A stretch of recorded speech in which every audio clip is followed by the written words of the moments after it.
Bonsoir à tous, bonsoir à toutes, c'est Amélie. Bienvenue dans mon journal, je suis ravie de vous retrouver aujourd'hui pour une vidéo sur le thème de la péridurale. La péridurale, c'est une technique qui a été mise au point au début du XXe siècle, mais utilisée en médecine et notamment pour les accouchements à partir des années 70 et surtout à partir de 1980. Mais en 1981, seuls 4% des femmes accouchaient sous péridurale. Elle a été remboursée par la Sécurité sociale à partir de 1994 et en 1995, boum, 48% des femmes accouchent sous péridurale. En 2012, 76% et le chiffre le plus récent que j'ai trouvé c'est 2018 et 82% d'accouchements sous péridurale, ce qui fait de la France un des pays au monde où on a le plus recours à cette anesthésie pendant l'accouchement. À titre de comparaison, le recours à l'anesthésie péridurale est seulement de 40% au Royaume-Uni et de 15% aux Pays-Bas, qui sont pourtant des pays tout voisins et avec un niveau de vie et une culture très proche de la nôtre. L'avantage de la péridurale, c'est l'anesthésie, la sédation médicale de la douleur, qui amène aux femmes un confort et une satisfaction par rapport aux sensations très intenses de l'accouchement. Mais il y a aussi des côtés négatifs. La péridurale, si elle est posée très tôt, peut allonger le temps de travail. Selon les séries, on voit aussi une augmentation du taux de recours au forceps ou au ventouse, c'est-à-dire aux instruments obstétricaux pour la naissance, voire une augmentation du taux de césarienne. Là, les séries ne sont pas toujours unanimes quant à la probité des résultats. Une donnée qui est sûre, c'est que dans le même temps où on a vu le recours à la péridurale augmenter en France, dans le même temps, le taux de césarienne a légèrement augmenté pour se stabiliser à 20% aujourd'hui et le taux de déclenchement artificiel du travail a lui aussi augmenté en parallèle de l'augmentation du recours à la péridurale. Le fait que les femmes soient sédatées sous anesthésie, qu'elles n'aient plus du tout de sensations physiques intenses de leur accouchement, est directement aussi corrélé à davantage de gestes de médicalisation de l'accouchement, comme l'utilisation de perfusion d'ocytocine ou la rupture artificielle des membranes, même lors d'un accouchement physiologique dont le déroulement se passe tout à fait normalement. Le fait d'avoir recours à une anesthésie péridurale implique aussi automatiquement le recours à la perfusion, l'utilisation d'un appareil de surveillance de tension artérielle et, pas toujours, ça c'est variable, l'utilisation d'un appareil de saturation, c'est-à-dire un petit capteur qu'on met au bout du doigt pour capter le taux d'oxygène. Il impose aussi dans l'immense majorité des cas de rester en position allongée, la péridurale ambulatoire n'étant d'utilisation que relativement exceptionnelle dans les maternités.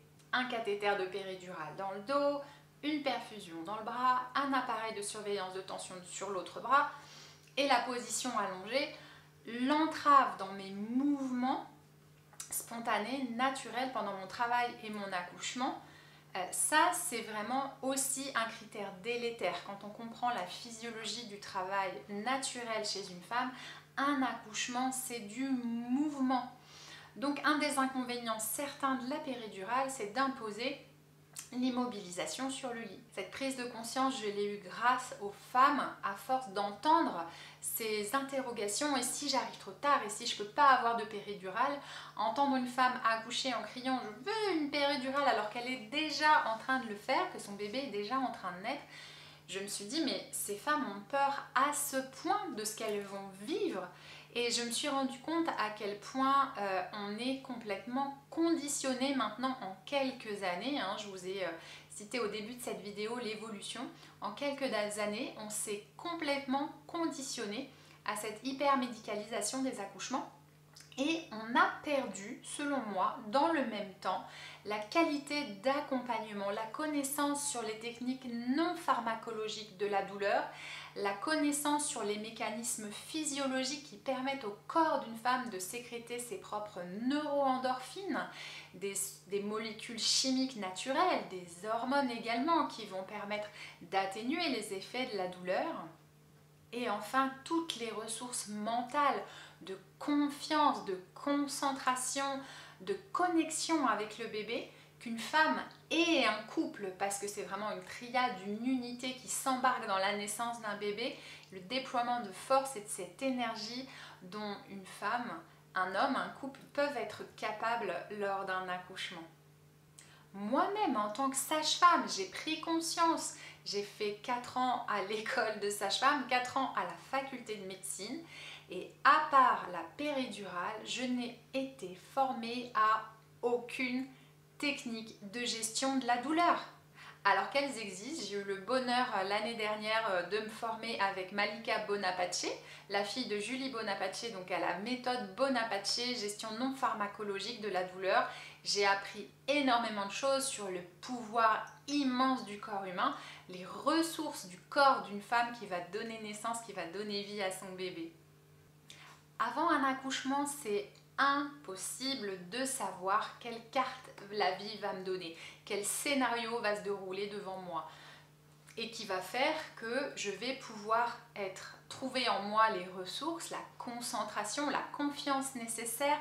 Tout ça, c'est du mental, de l'émotionnel, du psychique, du physique, de la préparation, de l'accompagnement. C'est intense un accouchement, ça a besoin d'être nourri de tous ses côtés. Et la péridurale peut être un formidable outil pour une femme qui va en avoir besoin. Mais aujourd'hui, je pense qu'on a largement dépassé ce cadre et qu'on a fait de la péridurale un passage obligé. Quand une femme annonce qu'elle a un projet de naissance sans péridurale, si la première réaction du corps médical face à elle c'est « Waouh, mais c'est génial, quel magnifique projet pour la naissance de votre bébé !» ou alors si elle a la réaction « Quoi ? Ah, mais vous êtes folle, oh, bah, vous aurez le temps de changer d'avis, vous verrez bien quand vous y serez, on en reparlera ». Vous vous rendez bien compte que ça change tout le conditionnement et la mise en place de ce projet. L'homme est apparu sur la Terre il y a des millions d'années et même si on considère juste le groupe Homo erectus auquel nous on appartient, on parle de moins 300 000 ans. La péridurale est apparue dans les années 80 en France. Ça veut dire que ça fait moins de 0,65% de notre histoire de l'humanité que la péridurale existe. 99,40% de notre histoire, les femmes ont accouché, les bébés sont nés et la médicalisation n'avait rien à voir là-dedans. Bien sûr, c'est un petit peu tiré par les cheveux, mais 750 000 bébés naissent par an en France, en tout cas c'est le chiffre 2018, et 139 millions de bébés par an dans le monde. Aujourd'hui, en 2020, des centaines de milliers de femmes accouchent sans péridurale, que ce soit parce qu'elles vivent dans des conditions de vie peut-être de pauvreté ou précaire ou tribale ou je ne sais quoi, qu'il n'y a pas de recours au médical, mais peut-être aussi dans des pays industrialisés similaires à la France. Je vous citais tout à l'heure les Pays-Bas où l'accouchement à la maison, c'est pas un projet alternatif, c'est la norme et le recours à la péridurale, c'est la marge. Mon propos, c'est pas d'être pour ou contre la péridurale. Mon propos aujourd'hui, c'est que les hommes et les femmes qui attendent un bébé, qui souhaitent le mettre au monde, puissent avoir le choix.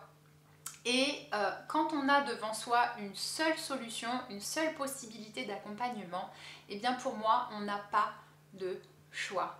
C'est ce que je travaille avec les couples que j'accompagne, multiplier les outils, multiplier les propositions, multiplier les solutions. La péridurale en fait partie, au même titre que plusieurs dizaines d'autres qu'on travaille ensemble. Pour sortir des formatages, il faut aussi entendre, écouter des femmes vous raconter leur accouchement non médicalisé, sans péridurale, une femme qui accouche dans sa toute puissance de femme, dans ses sensations. C'est émouvant aux larmes, je vous assure.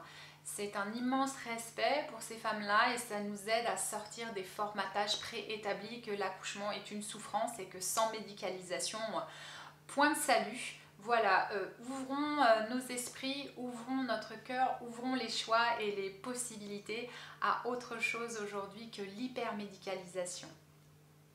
On a suffisamment de techniques, on a suffisamment de connaissances et les hommes et les femmes sont de plus en plus informés et demandeurs de prise en charge différentes, personnelles, individuelles et le plus important de toujours rester dans leur choix, dans l'accompagnement.